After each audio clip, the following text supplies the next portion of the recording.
Yep, I've already got a new K-swap lined up.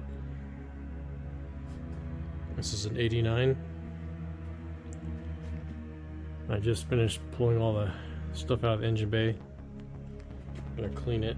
It's a little bit dirty, but not too greasy, just on the rear subframe. Engine, K20A2 with an X2M5. RSX Type S setup. Alright, I got it cleaned up pretty good. Now I'm going to go through it, adjust the valves, and replace all the seals and gaskets. I don't know what the mileage on this is supposed to be, but it's really clean. Alright, I'm about to change out the rear main seal. Clutch is fairly worn, not completely worn. Same with the flywheel. Throw out bearings junk.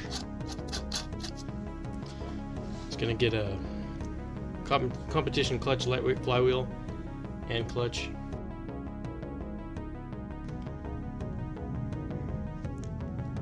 Got the throw out bearing in, got it all greased up with the good stuff. Aside from the new clutch and flywheel, all I'm doing with the transmission is adding these Acuity selector springs. They'll just control or make the side-to-side movement of the shifter a little bit stiffer.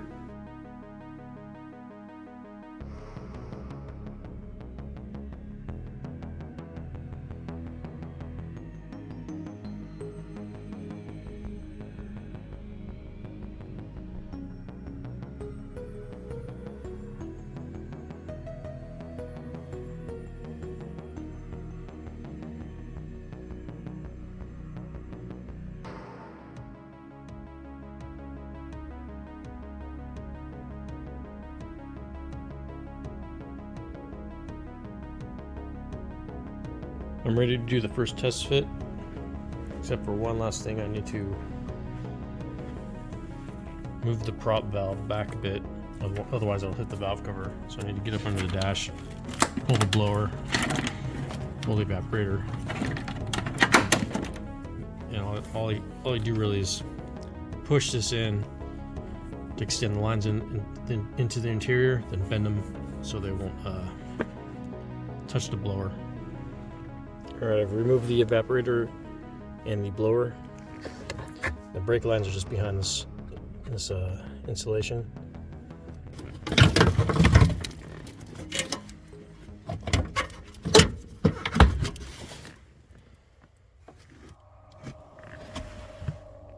Alright, that's all cleaned up. Now the brake lines, just gonna force them into the interior, and once I got the proportionate valve where I want it, I'll bend these out of the way so they don't rub on the blower motor. So when bending this, you see that where it mounts isn't flat and it meets up right here. So you just bend this back to this and the shape pretty much mates up perfectly. This isn't easy.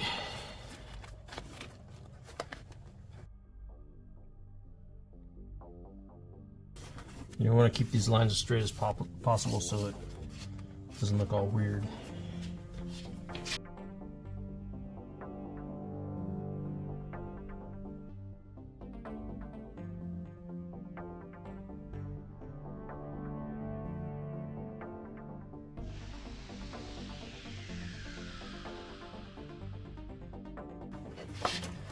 Pretty close. So now I'm going to go on the inside and try to pull them a little bit further.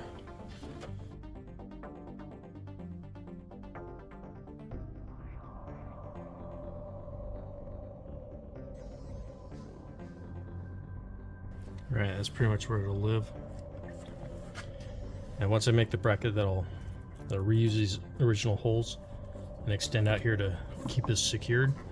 I'll come back through and fix these lines so they're not touching, not vibrating on each other. Straighten these out, and then on the inside, bend them out of the way. Here's a proportioning valve or location bracket. Pretty simple, but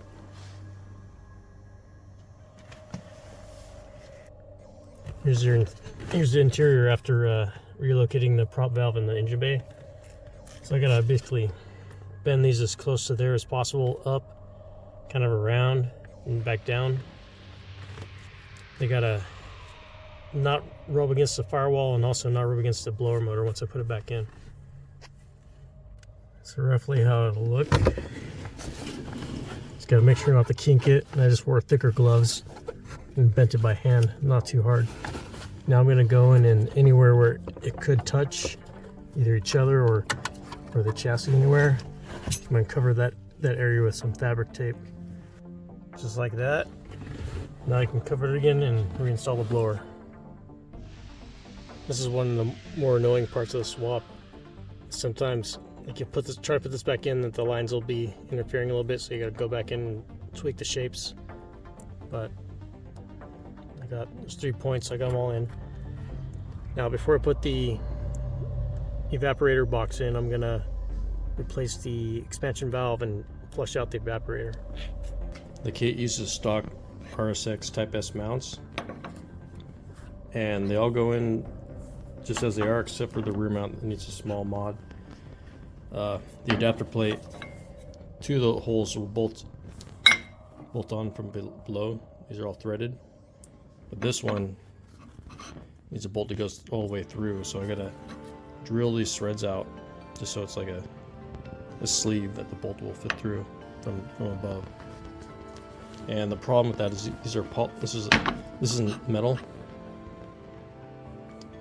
so if you just drill it dry like this, what happens is this heats up too much and it starts to melt this and just spins in place.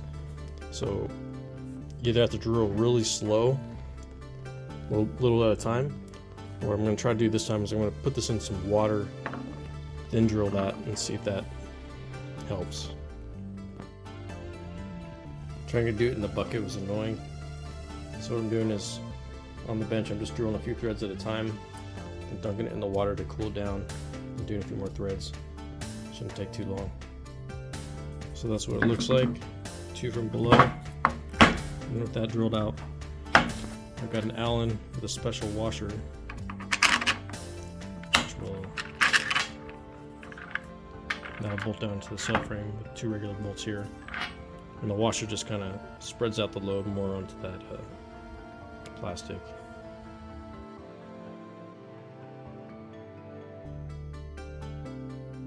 There's the left mount.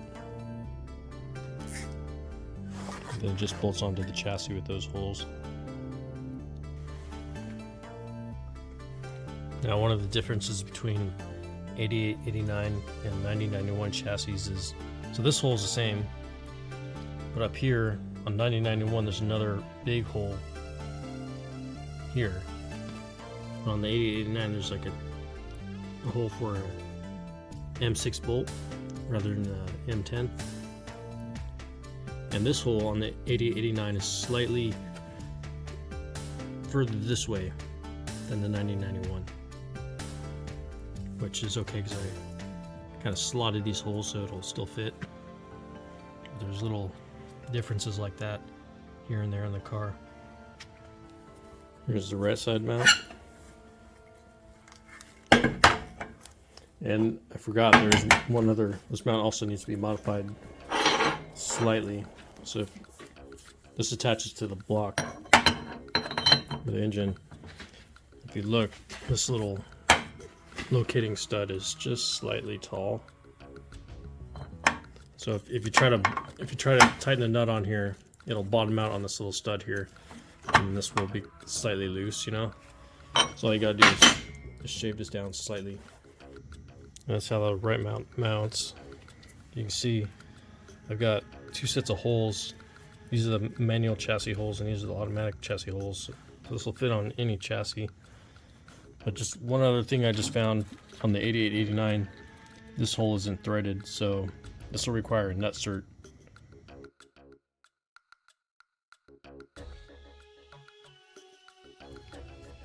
Got that nut cert installed. That's what it looks like when it's all installed correctly. Now I'm going to install the engine, make sure everything fits good. Alright, it's mounted in the car now. See, the front mount meets up to the traction bar. There's a power steering bracket.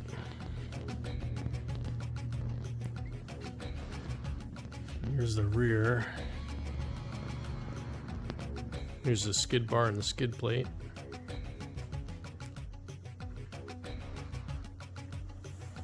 This is what I've come up for this side.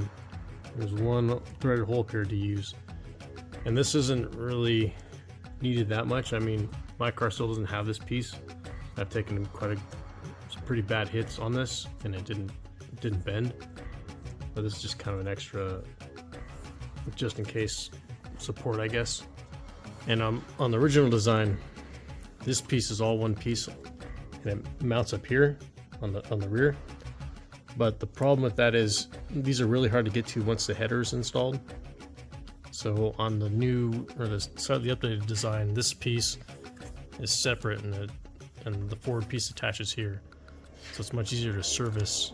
If you need to service something under here, you can just take this piece off and leave that in place. If you notice all these extra holes, these are for the K24, because the K24 is 20 or 19 millimeters taller than the K20. Use the top holes for K20, lower holes for K24. Same with all this. All this drops down. You know, this same thing. This all drops down, and on this, got two sets up here. So you install the K24, then all this stuff drops down. So there's basically one kit will fit both K20 and K24. This is mounted.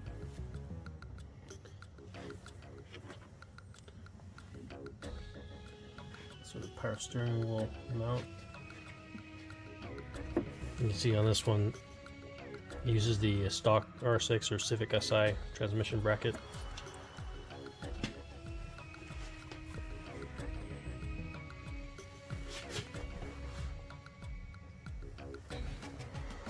And we're gonna, now that I know everything fits well, I'm gonna pull the mounts, do the final welding on everything, get it powder coated. On my swap, I used a Skunk 2 Alpha K-swap header. This is the K-tuned K-swap header. So the Skunk 2 header can fit with no mods to the car, but this one, specifically this tube, hits that little lip on the subframe. So I just gotta trim the subframe a little bit, just a lip. I'll probably just trim it all the way out to here, so there's more room to pull it off if need be. So I'm investigating keeping the speed sensitive steering again, and like I checked on mine the first time, it's just not going to happen. These K-series transmissions just don't have the clearance to fit one of the Prelude speed sensors, even with a lot of shaving on the sensor. I just don't think it's gonna work because this has to drop down. Basically right here, this needs to come down to here, and that's a lot. So I need to figure out a way, or hopefully figure out a way to get a cable to go into here without this big sensor. So I think older Civics also use a cable. I gotta see how they do their swaps. They might be able to put a Civic set up in here and use a shorter cable to the cluster. Here's the next attempt at the speed sensor. RSX one, Prelude one, and this is off an EF Civic. It's basically the same as a Prelude one, it just doesn't have this whole pump section. So the cable just goes directly into it like that. See if this one works. Alright, I think this one's gonna work. So I turn these, I can look down in here and see that it's turning. So this, I believe this is gonna work. Now the hold down for these is actually really nice. It's just this little tab. Obviously the length is wrong, but all I gotta do is trim it a little bit shorter and it'll line right up. Next step is getting the right, like a short cable for this. I think a right-hand drive EF Civic cable should be pretty good length, so we got one of those coming. We'll see if that works. It actually took 2 mods. I shortened about 3/16 of an inch, and the hole actually had to be drilled out to 8 millimeter. And after that, it's perfect. I'm gonna start working on the harness now. Like on my swap, I'm just gonna leave this section alone until I have the engine in the car and the manifold. installed. But the rest of it, I'm gonna inspect everything, check the connectors, make sure there's no corrosion. This was pulled from a car, like you see, like that section. I gotta take all that apart and make sure there's no damaged wires. There's a charge harness side separated. So these are the big cables that used to go to the starter and the alternator. And the RSX fuse box, that goes away. I'm just keeping this part. Now I'm just gonna, clean this up, rewrap it, make it installed on the engine. There's a sub harness, and then the alternator, the main alternator wire, right there, and the starter one. Those will come in down up to the fuse box. I still have to make I'll make those once the engine's in the car. Alright, I got most of it rewrapped, so I got to finish up there. And I'm just waiting on the connector for this. I'm gonna make the wire and run it in through here, just like the OE setup, or just like in OE setup, so it's all clean. Right now I gotta get this boot onto here, and it's pretty hard, but it is possible. Basically what I gotta do is coat the inside of this with WD-40, have a little real light coat on these with WD-40, and one at a time bend it like that and then shove it through. Alright, let's give it a shot. This is all coated on the inside, and this is all coated even up on the up here. I'm just gonna, because this one's long, this will be last. Start that, and finally get that through.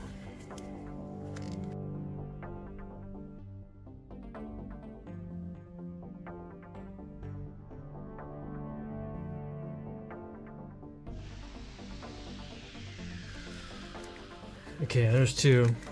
And obviously the more you put in, the harder it gets because the less room you have. So let's try to get this last one.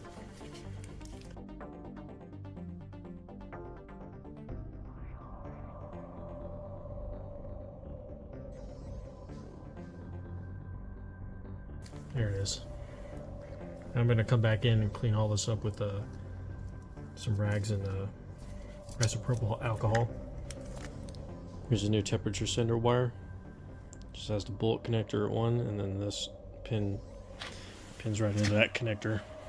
So I just got to run it from there through the harness, and then wrap it all up, just like that. It's kind of secured it along the length. I added extra length just in case. And the wire just runs into there, and down into there. And I just reused the loom, the split loom there, just new wrap. And the boot gets installed right at the end of this, the split loom. And the way I like to do is I start wrapping here, wrap down, then wrap back up, and then to end it, I add a zip tie, and that stops it from unraveling, keeps it sealed. Alright, I'm gonna start cutting the hood now. First step is I've marked the cuts. So basically just taking this section out for valve cover clearance.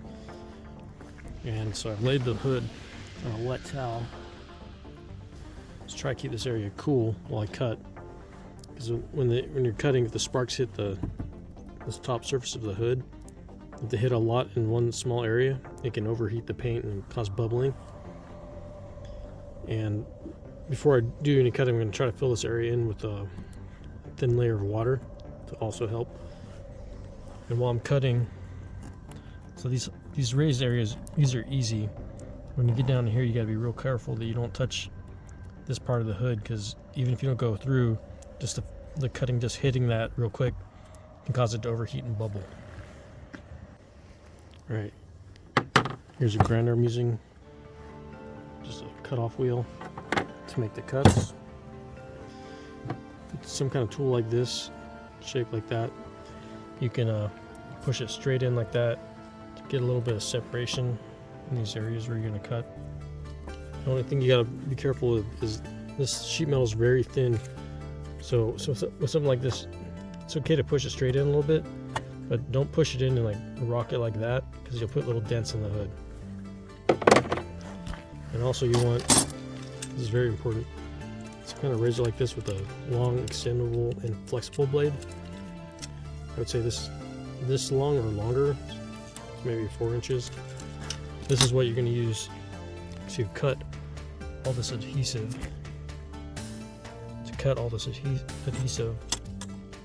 By slipping it in like that and cutting it. And also I think on these cuts down here, I'm going to slip it in and leave it underneath while I make the cut in the low section, just as an extra precaution not to hit this.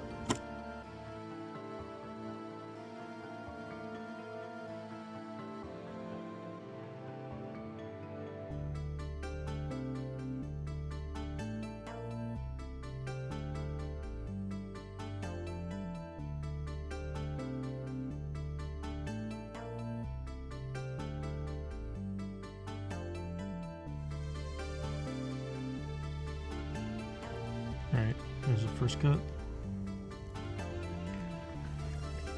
Here's the one I'm working on right now. You can see this is easy to cut. Down here, I slip the blade in to protect the hood, just in case I go too far.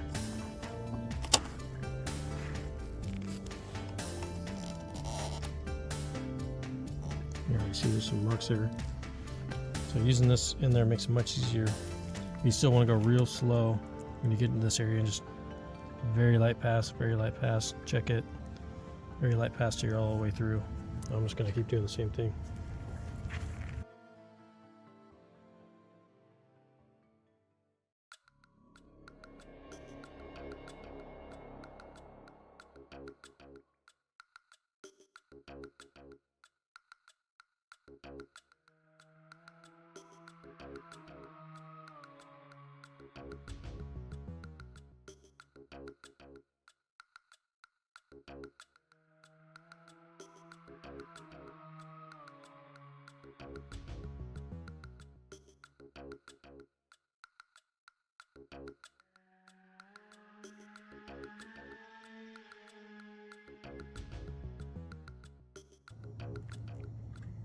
Alright, that's pretty much fully cut.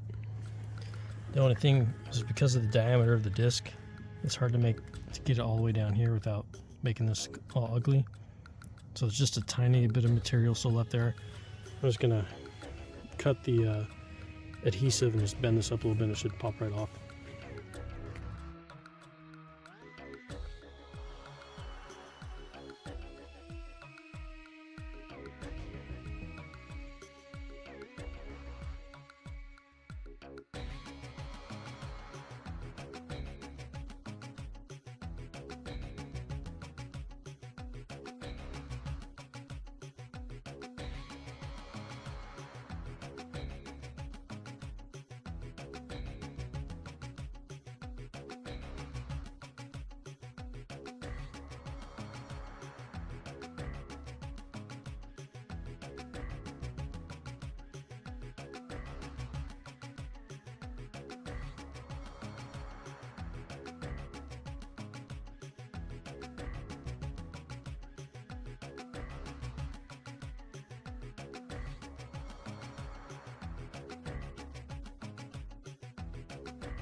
Alright, as you saw, it's still attached here a little bit. So when I pulled it up, I made sure that like the corner wasn't gonna dig into the hood when I popped it up. You gotta be real careful, just go slow. And I popped it off. Then I came in, I used the razor again to cut off all this adhesive so it's pretty flat. Now I'm gonna come in with some files and like a deburring tool, take all this stuff off. Deburring done. Cleaned up all the edges so no one will get cut and it doesn't look so, hacked. And I came in with a Scotch-Brite, scuffed it all up around here too and on the bottom. And now the final step is painting. First thing I'm gonna do is spray some paint into the cap, use a paintbrush, and paint under all these edges to make sure I get any exposed spots. And once that's had a few minutes to dry, I'll just do this area, especially these parts, because they're down the metal now, so I gotta make sure they get good primer. Unfortunately, probably not gonna. This is the best red I could find, but it's not gonna be a perfect match, so it'll be pretty noticeable. But the owner can always get the body shop to paint match it. I'll be installing the engine soon, but before I do, I need to trim this for the K-tune header. The K20A2 Alpha K-swap header doesn't need this, but the K-tune, well, it really only has a clearance issue right here, one of the tubes. It's easier to just cut a straight line, or mostly straight line. Take off this lip. After that, I'll do a little paint, and I'll have clearance for the header once the engine is in. That's a trimming. Just need some paint. Before I do that, I also need to cut a hole for the harness. And this is the specific spot it needs to go. There's just enough room to get a 1.5 hole saw right here and fit.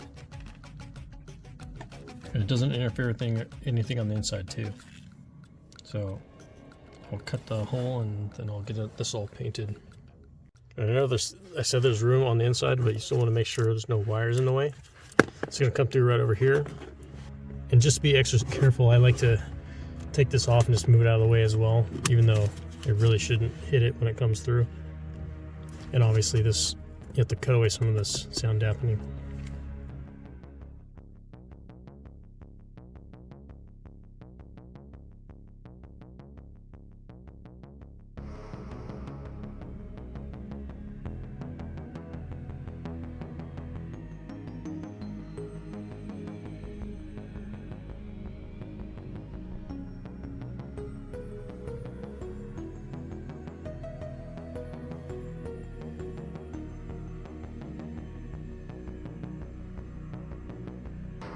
There it is. And just like on the hood, I'm going to use a paintbrush. Just paint some primer around here. And then I'll just get some Relocating black. The swap brackets and traction bar are back from powder coat. So now I think it's finally time to drop the engine in for hopefully the last time. One last thing before the engine goes in, I dropped the fender liner. I'm going to pull this wiring into the fender because a lot of it will get tucked. From the factory, there's like a white zip tie right here holding the harness. You cut that and you pull the harness this way and you secure it to the bracket with your own zip tie. Unfortunately, this car looks like it's been hit in this corner before, and I'm not sure if they were trying to remove the fuse box or what, but all this has been cut and re-spliced together, so it looks pretty. This one doesn't look that clean.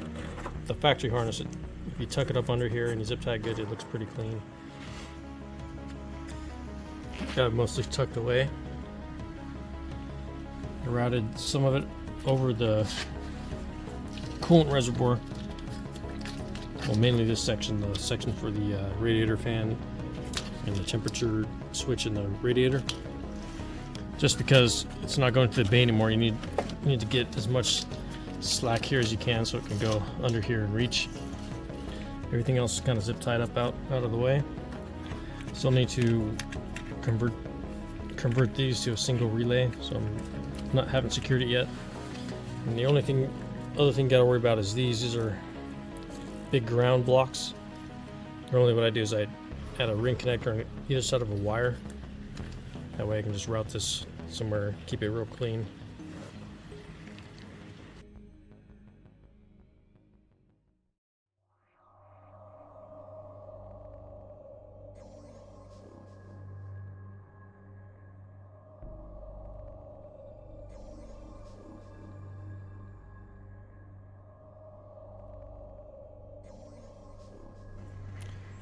Bolted in.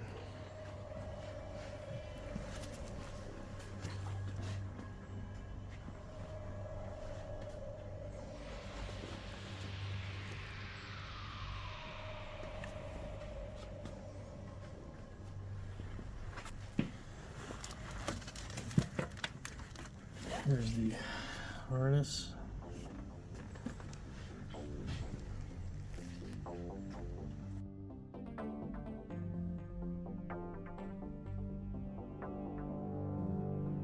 Much better. Here's the final test fit of the K-tuned header. See, there's plenty of clearance now that I cut that lip off. There's a K-tuned header from below. Getting a little bit tight here, but not too bad. Everything else has good clearance. I think on this header, there's more clearance in the Skunk 2, I think, but even after the Cerakote, I'm still going to put some heat barrier like right here to stop the heat from getting up to the rack. I received the right-hand drive EF Civic Speedo cable. It's much shorter, so I'm going to try to put this in and see if it's going to work. Alright, this Speedo cable will work. There's where it goes through the firewall. Clips into this cluster. There it is coming out by the booster. Right down into the speed sensor. And I got the fender liner off to clean up all this here. And while I do that, I'm going to install the cruise control actuator relocation kit. The swap's getting AC, and although the pump looks pretty bad, the used pump, I drained the fluid and it's clean, so it should be good. At least the internals, maybe the clutch is bad, but that's easy to replace. Although the fluid is a little bit low, it needs to be around 4.5 ounces, assuming there's no oil in the rest of the system, which there won't be. I'm just gonna add some more, pour even amount in each port, and then I got caps for this, cap it up, and I'll clean it up a little bit so it looks better. It's an expansion valve. Yeah, basically I take the whole box apart, and really important, the whole system, not just this, every line that it's being reused on the car needs to be flushed. Got to get the old oil out because it's not compatible with the new compressor, but also you gotta, if there's ever been like a compressor failure or anything, your system's gonna have normally like a black or a aluminum kind of goo in it, and if you run that through a new compressor or a good compressor, it'll eventually kill it. So everything has to get flushed.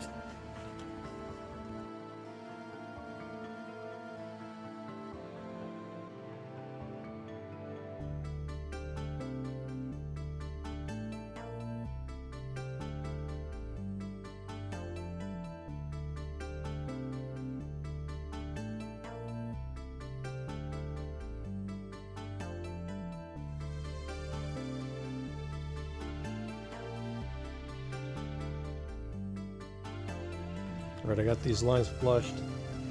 Found a used condenser that'll work. I already flushed it out, and now I just hit it with some coil cleaner. You can see what's coming out of it. After that's done, I'll clean it all up. Probably do a very light coat of paint just to make it look nice, and I can install everything. Alright, I got the whole system hooked up now. There's the new dryer. This one, the new lines, conversion lines. The compressor. Kind of tuck under the mount bracket and get up to the evaporator. Now I'm just going to vacuum the system for maybe an hour and let it sit overnight. Hopefully everything holds.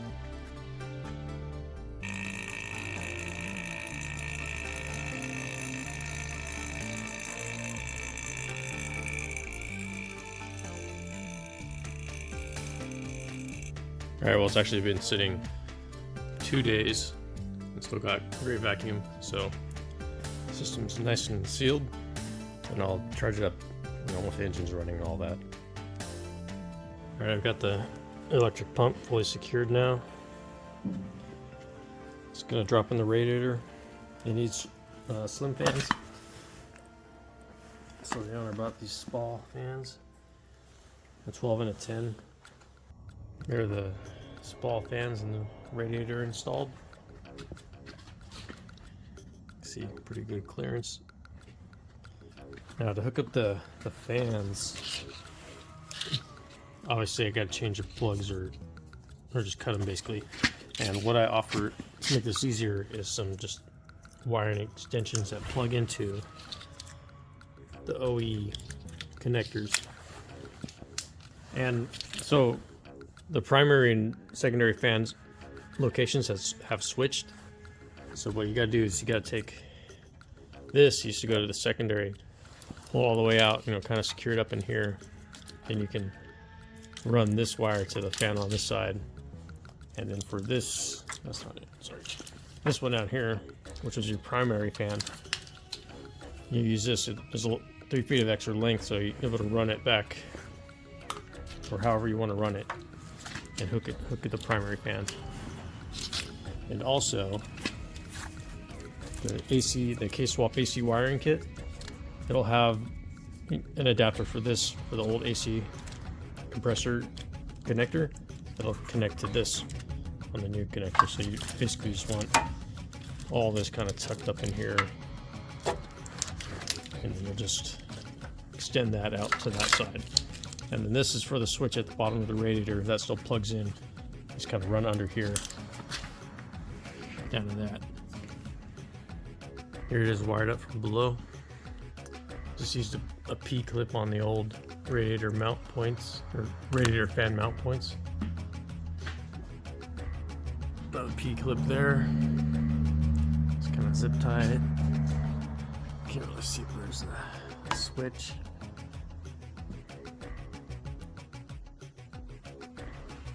Pretty simple. And it's tempting to run this in the front, but the problem is the connector will be somewhere over here. And if you ever want to take out the radiator, you pretty much have to take the bumper off to disconnect it. I mean, maybe there's a way you could reach in, but I think it's better down here. The owner wanted black Cerakote on the header and the intake manifold, so I just got the header. Well, I finished the header a few days ago, just got it installed. While I'm here, I'll show you the oil filter clearance. That's the first generation Insight filter. There's just enough room with the K20A2 oil cooler to get that filter off without cutting the subframe. Here are the starter and alternator cables I'm selling. Pretty simple. Just run down, kind of tuck, go into the fuse box. I'm about to install the intake manifold, but the last thing I did is I looped this line here, and I capped this and this one. This could also be looped, but I think it's cleaner just having caps. And you got to use silicone caps. You can't use the vacuum line caps. You'll find it at the auto parts store. Those will just burst. Just taking care of some little stuff now. Got the injector harness routed how I want it. The owner ordered this powder coated valve cover, installed that. Got the low profile hybrid racing stuff, which is required. Little breathers, put some hardware around here to make it look nice. And I just did the engine grounds. So for the grounds, this ground's very important. And because I've got a thermal gasket and this is a coated manifold, just to make sure that there's a good ground with this, I added a second wire that attaches here, goes around here, and then grounds to the head. And then I have a ground here, attaches here, goes there. Got the transmission ground. And then on this side, it's a little bit dark, but this ground attaches to the post mount bracket here. And just goes to where right there. And on this post mount bracket, before you install it, or if you already have one, you want to take it off and make sure the backside here is clean, just bare metal.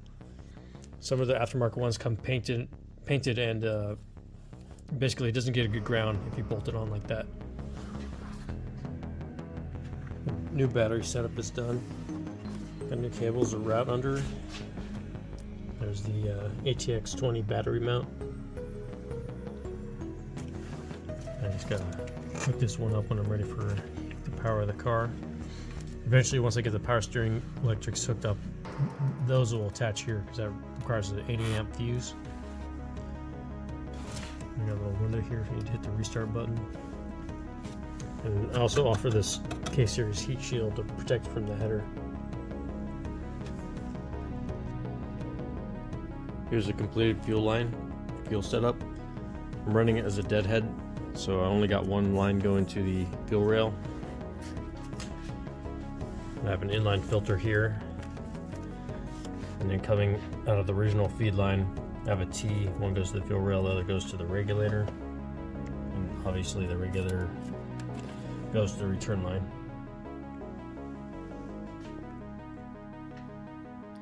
Before I install the throttle body, I got a few things to do. One, I need to pop off this idle valve and clean it and make sure it actually turns correctly, because a lot of times they've been sitting in it for a while, they don't work right. And once you install this in the car, these are facing down, they're really hard to get off, if you can get them off at all. Probably have to cut that one off. And second, I'm going to change out this rotor for the hybrid racing one. Here's the throttle body installed. Cleaned it up pretty good. There's a new rotor. It takes up a lot less space here and it's just cleaner looking. It's better with the throttle cable. And I also got carried away here and I just kind of tapered this better because there's a big lip there by default. So just add a little taper. Probably isn't going to make much difference, but it was easy to do while I was doing all that. Also just installed the clutch line. It's pretty simple, just braid the line. And I like to use these 90-degree banjos right up here because it kind of tucks it real nice.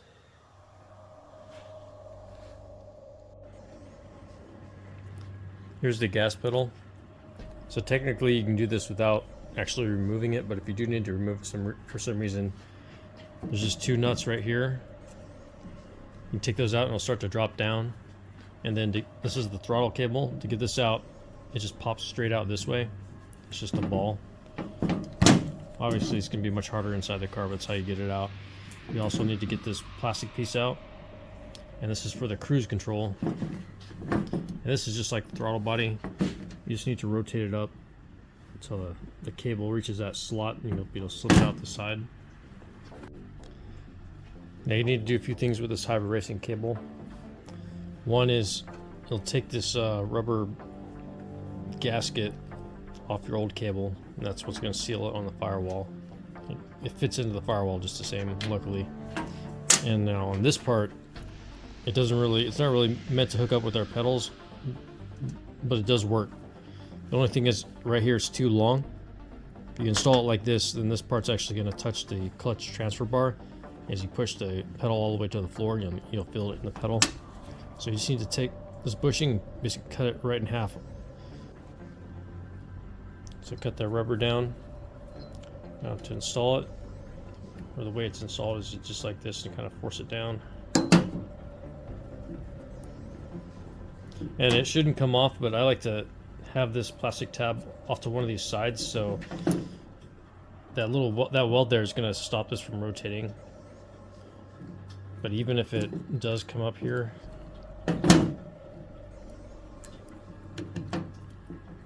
it's still not going to come out. One thing I will say is make sure you don't have that end hooked up, so you have the maximum slack here. That way you can keep the pedal drop down, hook this up, then push the pedal back up into place. Here's what I'm talking about. Here's the throttle. That one's easy. Actually, the cruise control is going to be the hard one. So let's hook this one right now, and then try to hook the cruise control and get the pedal up in place. Since this car is using the aftermarket hybrid racing cables, this has to be cut off the factory cables. Basically just make a slit on the bottom part. You can kind of twist it sideways. Let's see if I can do it. Yeah, like that. And it'll snake it out. And same thing with the rubber bushing, you just make some slits on the bottom so you can get it off the cables. Then you just do that in reverse to install it on new cables. That's what it looks like installed. Can't even see the cut. It has to be made in the middle part. And the rubber, it can be tricky to get this in. The rubber is pretty grippy when you're trying to force it in, so normally I'll spray the whole thing down with silicone spray. It makes it much easier. There it is, all installed. Got the cruise control relocation bracket, because obviously I need room up here. So the last major thing I'm going to do in this area is the heater hoses. And you see this one is kind of pointing at the header.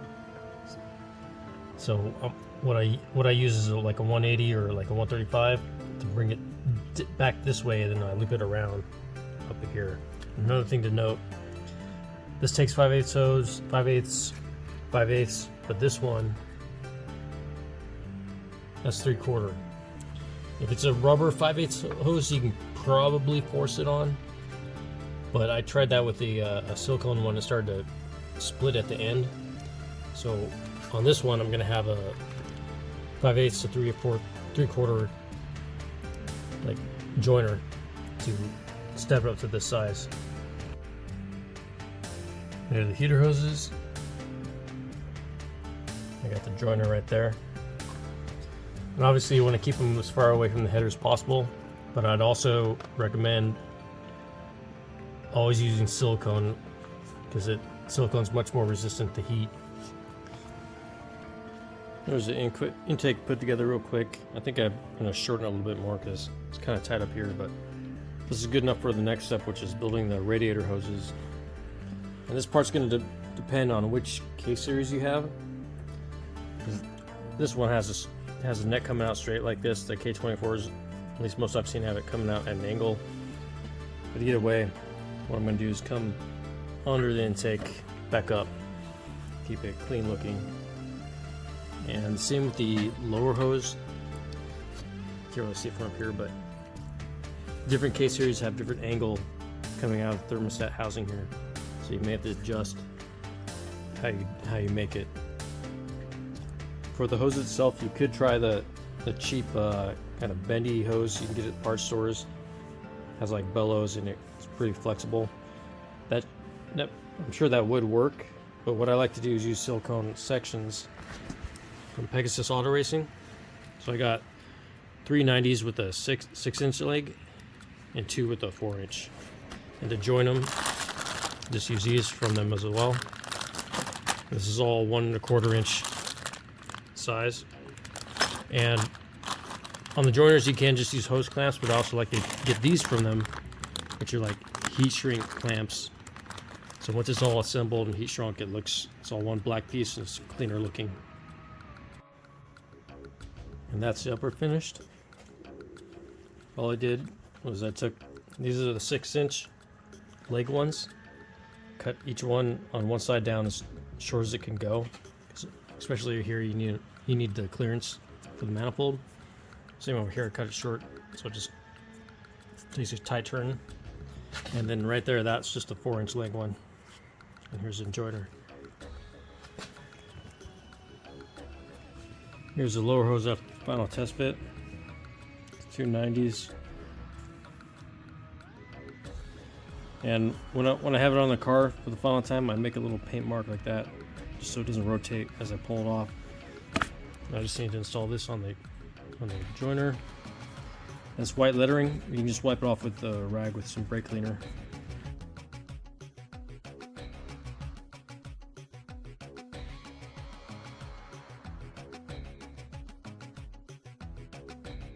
Booster hose is easy. Just get a longer 3/8 hose.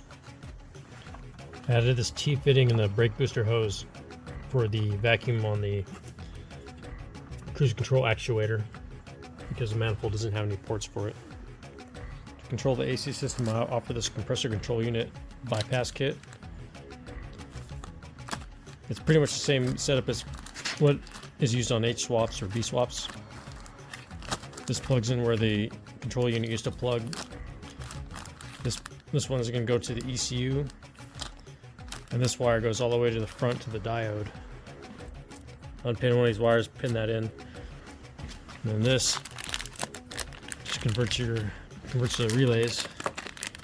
Plug those in, you just converts it to run one relay, and that's what adapts to the actual compressor. So this is the factory connector block up under the passenger footwell. I've disconnected it already. And to install this adapter harness, you need to de-pin about 12 of these wires and pin in new wires. Now you can do it inside the car. However, it's pretty tight in some spots, and I suggest it's easier just to disconnect everything and pull the whole wiring harness out through the fender, so you have a lot of room to work.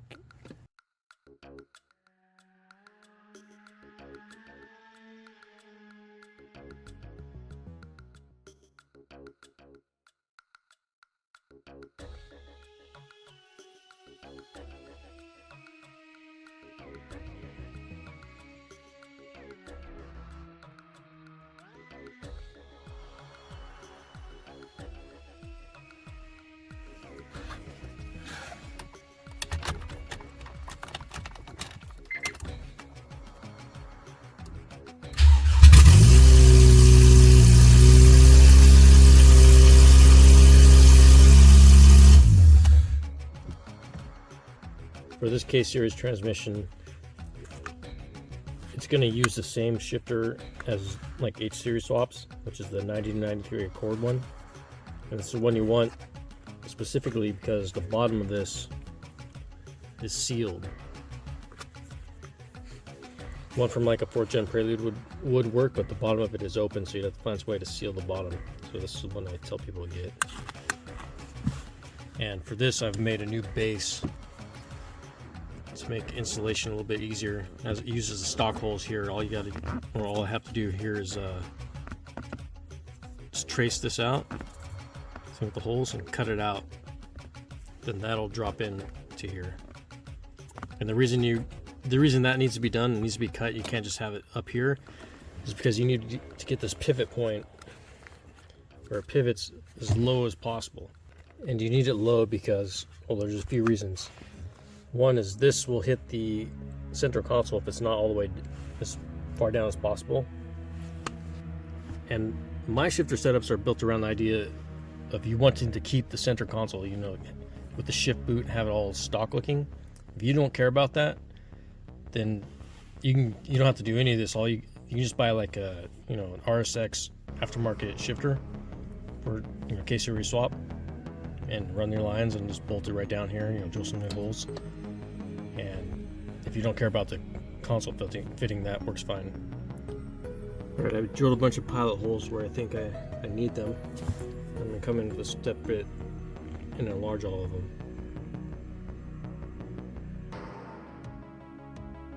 Here's the result of all the cutting. After I did my initial cutout, I just used a die grinder to keep taking off material until the base will sit flush with all holes able to have bolts put in them. So those 4 bolts can be started, and then the shifter drop right on. To seal the bottom of the shifter, you need to use something like this from your hardware store. You're just gonna lay it around here and bolt this down and it's done. Here's the final shifter setup. I took it apart, cleaned it up, re-greased it, and this cable attachment point, like I said, it was right down here. I moved it up a little bit just to shorten the throw. And here's the clearance on the factory console. It's all good there. Do have to adjust the cable, so the closest it'll come is over here. But I still got plenty of room on this one. But yeah, if you have factory cables or aftermarket cables with the solid or the spherical ends on the transmission side and in here, and you bolt the base hard down without those rubber bushings, you get a nice, very precise feel. On the engine base side, these hybrid racing cables are adjustable here. You turn this piece and it changes the length, and you want to make sure when you're going into gear you still have like a gap there that's not bottoming out. You can change that gap by adjusting this. Same, especially with this, because when I first installed these, the reverse wouldn't go in. Time to make the exhaust now that the engine's running. So what we're using here is a 3-inch true bends kit, stainless steel, 3-inch high flow cat, resonator, and a MagnaFlow straight through muffler, all 3-inch of course. I'm gonna add some V-bands just because it's nice to have them, but they're not technically required. The true bends comes with some hangers, flangers, and the idea is these are slip fit, so you can slip the tube in and use this to clamp it down. I'm not gonna be doing that, I'm gonna be welding it. And it doesn't come with these, you'll need 6 of these.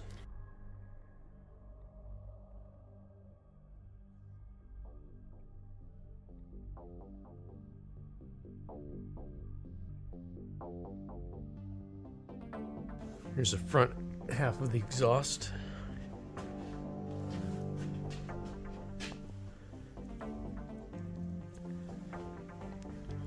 Right now it's just got the one hanger here. I'm going to add at least one more up here, maybe both. I'm just waiting on some longer rod to make that. Now that I have the engine running and the front half of the exhaust done, I want to turn this around in the bay and so I can do the rear, because I want the long view where the muffler mounts so I can make sure it's straight and all that. But before I do that, I want to finish the front suspension and do all the bushings. So all kinds of stuff in here, Super Pro, all that. And this wheel right here, the wheel bearing's bad, so wheel bearings. Those came out easy enough, but now this is the annoying part. The bolt's seized in the bushing, so I'm going to have to cut the bolt right there to get the arm out. As well as, I just have this in temporary. There's already a broken bolt there, so I'm going to have to fix that as well. Started with that one, but the blades aren't lasting long on the bolts, which are just cheap blades. So I switched to this. This did the job. You see that? Anyways, yeah, now that'll come out. This one was fun. Luckily, some of the bolt was still sticking through the top, so I welded a nut onto it. Then I heated this part up as much as I could with the MAP gas. And then I took the welder, the TIG welder, and I just parked it right in the middle there and just went full pedal until the whole thing was glowing red. Just putting lots of heat into it. And I was able to just barely, and after that, I hit it with the hammer a few times to break up any rust that might still be there, and I was able to just tweak a little bit with the breaker bar, and it finally started turning. Looks like the threads are okay. To fit the RSX axles, you need to remove this little dust shield, because if you don't remove it, once you tighten down the axle nut, everything will lock in place. So you just pry it out with a big flat head.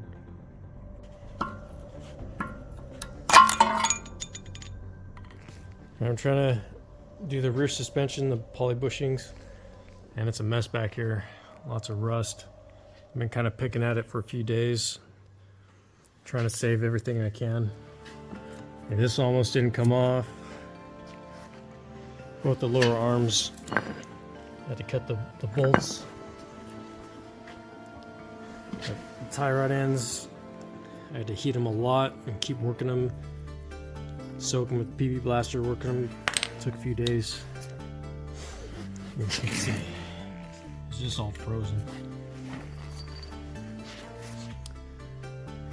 Over here on this one, the nut is kind of rusted away. but I was able to hammer a standard size socket onto there and get it off. And the worst part is one of these 4-wheel steering bolts, adjustable bolts. I really tried, but I had no other option. I had to cut it.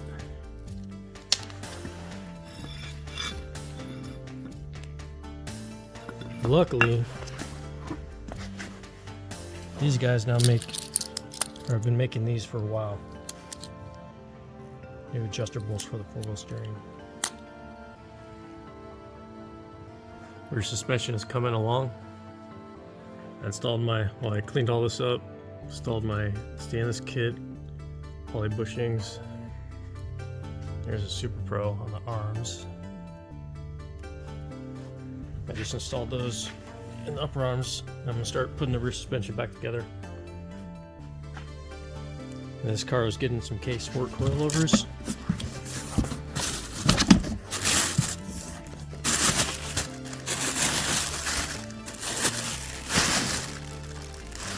So yeah, compared to how it arrived here, it's gonna come out of here totally transformed as far as the suspension and engine goes.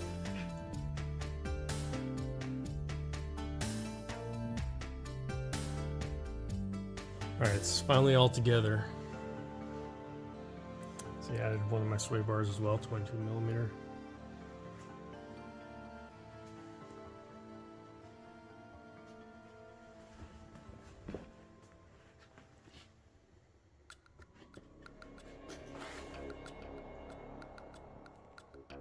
Just finished the exhaust. The owner wanted it loud, so I think this is going to be loud, straight through muffler. Resonator and a high flow cat should do it. Let's see how it sounds.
That's it for this swap. The owner picked it up and drove it about 2,000 miles home, said there are no problems.